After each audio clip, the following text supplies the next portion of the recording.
Ahí está.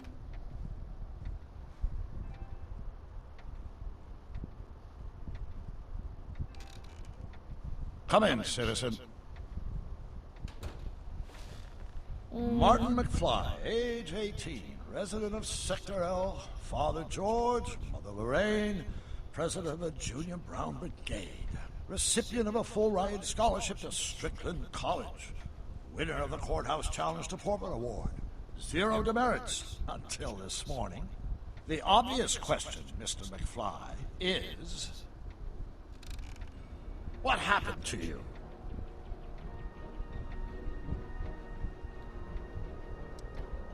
Jesus Christ, Doc, what happened to you? Doc. Interesting. You regard me as a doctor, indicating awareness that you're suffering from some variety of mental disorder. That's a hopeful sign, Martin.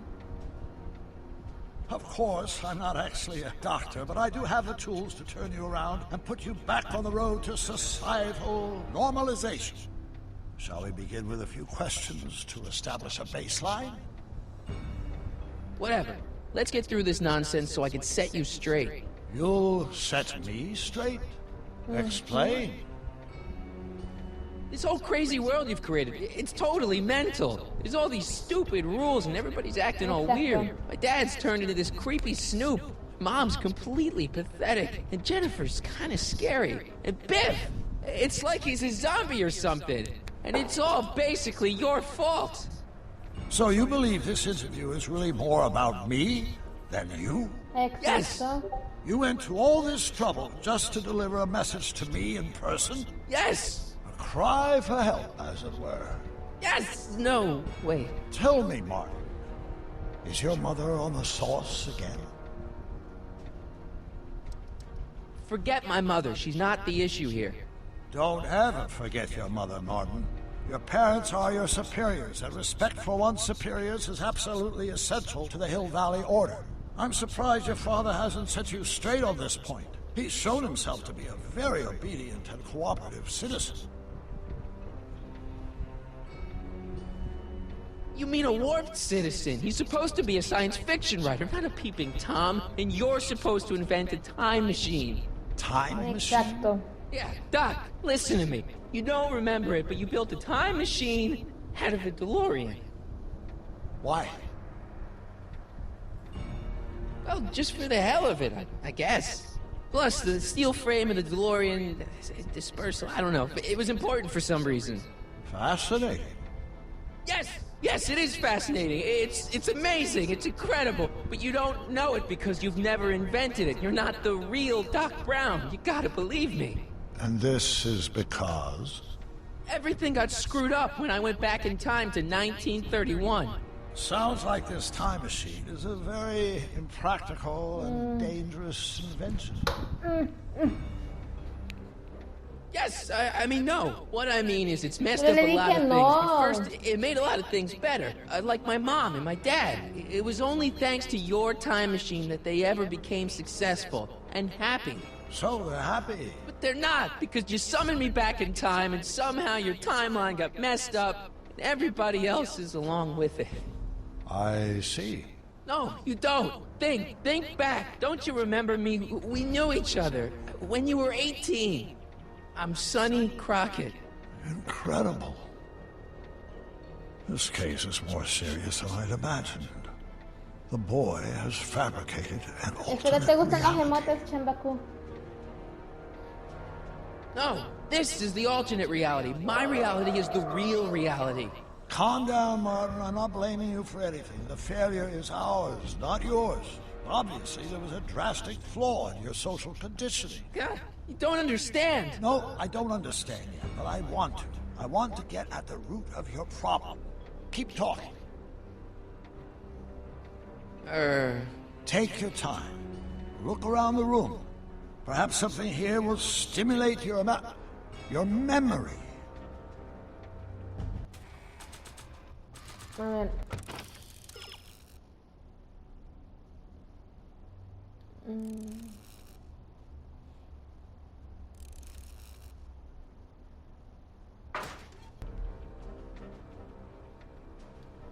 Okay, take a look at this picture of Einstein here.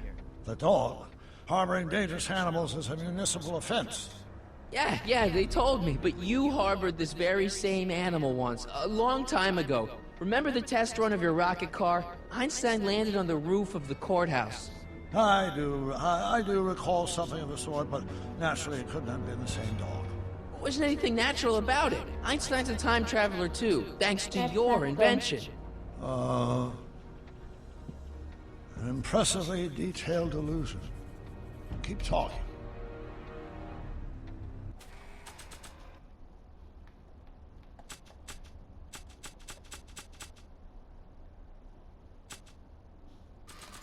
¿Se le muestro esto?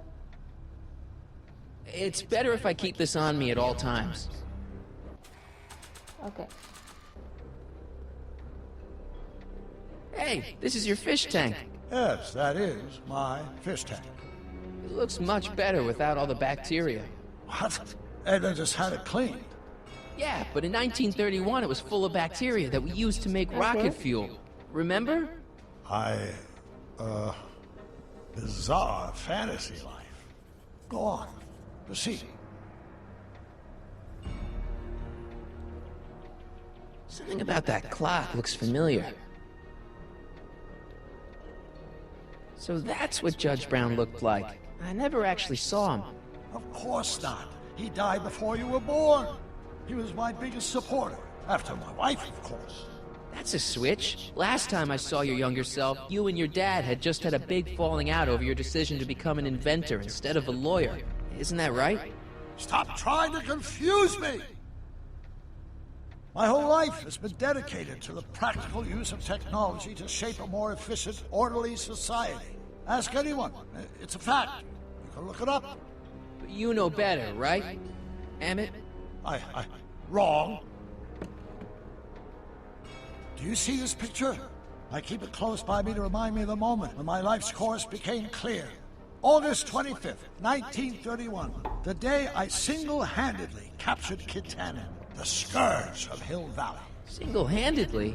And not incidentally the day I caught the eye of Edna Strickland, my scientific muse and the love of my life. Take a look. What you see there is a young man who understands his destiny.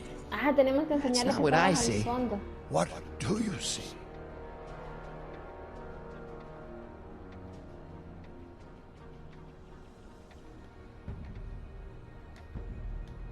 No, ¿dónde voy yo?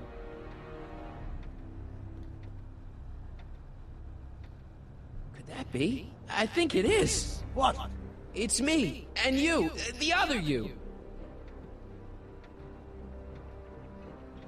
It is me. And you. But how? Sonny? It's Exacto. impossible.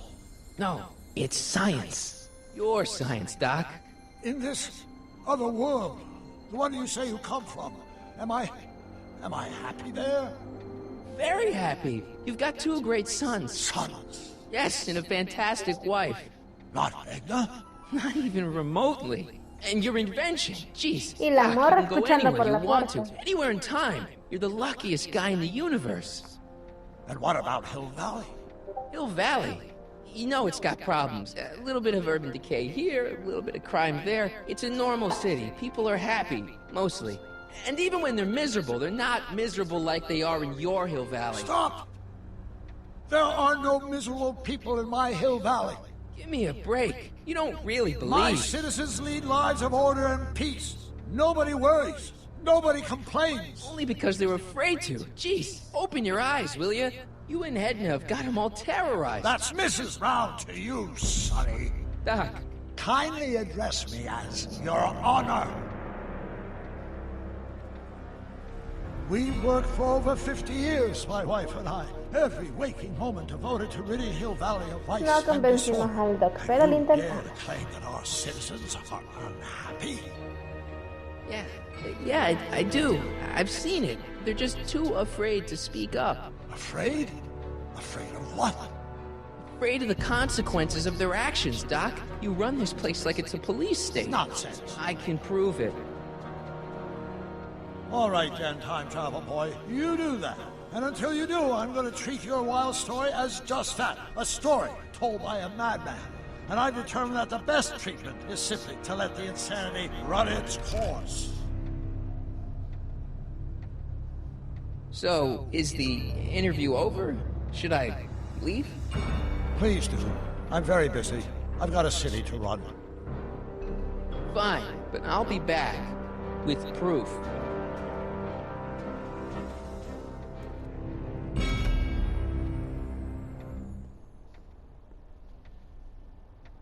Oh, okay.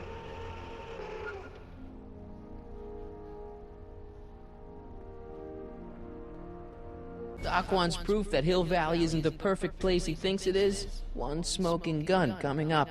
Dad! Pop out the tape, son. I think it's done rewinding.